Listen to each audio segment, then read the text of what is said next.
What's up YouTube, Saf here on Super Saf TV, and in this video I'm going to be comparing the specs of the Samsung Galaxy S4 to the Sony Xperia Z. Now obviously these are two big players in the Android smartphone lineup of 2013, and a lot of people are going to be in a position deciding which one of these to go for. So I thought in my usual style, let's do a head-to-head comparison of specs and give you guys a better idea of the differences between these two. So let's start off with the size and dimensions. Now the S4 is smaller than the Sony Xperia Z. It's small in terms of the height and the width. In terms of the thickness, they are both the same, but this is really impressive because for the S4 they've managed to maintain that similar size of the S3 by really decreasing the size of the bezel around the edges. So that's quite impressive. So the S4 is slightly smaller in terms of height and width. Screen size pretty much the same.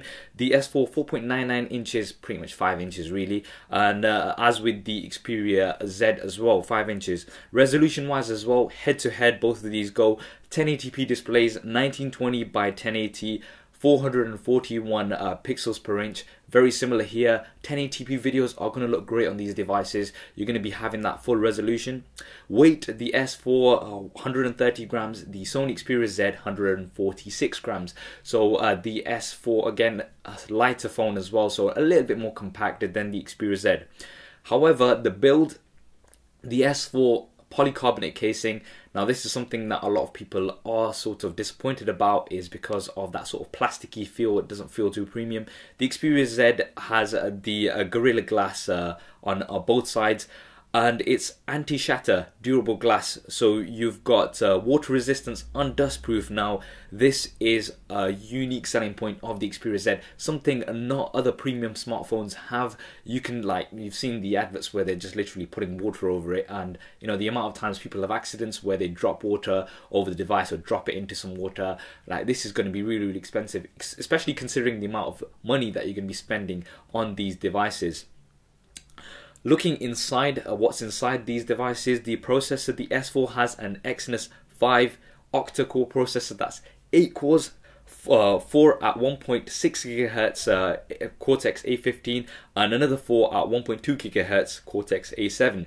So they've got 4 larger cores and 4 smaller cores. The smaller ones are going to be for general use. The 4 larger ones are going to kick in for more intensive tasks. That's the international variant. I believe there's going to be another one as well, which is going to be a quad-core 1.9 GHz crate. So comparing that to the Xperia Z has a quad-core 1.5 GHz crate processor. So obviously the S4 does have an advantage here. Benchmarks will obviously tell us how much of an advantage, but the octa-core, I'm very impressed that they've managed to get 8 cores on a phone. Very impressive. Internal memory, the S4 16, 32 and 64 GB versions. The Xperia Z, you've only got the 16 GB version, so you're sort of stuck with the one version there. However, both do have expandable storage. The S4 up to 64 GB micro SD. The Xperia Z, they advertise it as 32 GB expandable storage. However, I have been told that you can get it up to 64 MB cards. If you format them at FAT32, that means you won't be able to put files over 4 GB. Now I very much doubt you're going to be having files more than 4 GB a piece on the memory card here, but so you can go up to 64 GB as well. So obviously expandable storage, a big advantage on both of these devices. A lot of the other devices, HTC One, the Nexus 4 as well, do not have expandable storage, so a very key feature on here on both of these. RAM wise, both have 2 GB of RAM. RAM obviously very important when it comes to things like multitasking. Both 2 GB, pretty standard these days. Camera, the S4 has 13 megapixels. So does the Xperia Z, 13 megapixels. So you've got similar cameras here in terms of megapixels. The S4 does come with a few additional features that they've put in here. You've got drama shot, where you're going to have multiple shots and you'll be able to select one later on. You've got dual camera. You can actually take pictures with both cameras at the same time. So you're going to be able to sort of put yourself into the picture as a box, but it's going to be quite useful for video as well. And you've got some eraser options and stuff like that, so you've got different things here. I believe both come with HDR video as well. HDR images, they do definitely come with HDR images, HDR video as well. And video, you've got 1080p at 30 frames a second on both of these devices, pretty standard these days. The front facing camera, 2 megapixels for the S4 and the Xperia Z, 2.2 megapixels. Both again 1080p HD footage that you can be able to record at 30 frames a second. Consistent cameras on both the front and the back. This is going to be really useful for editing later on. You're going to have that consistency.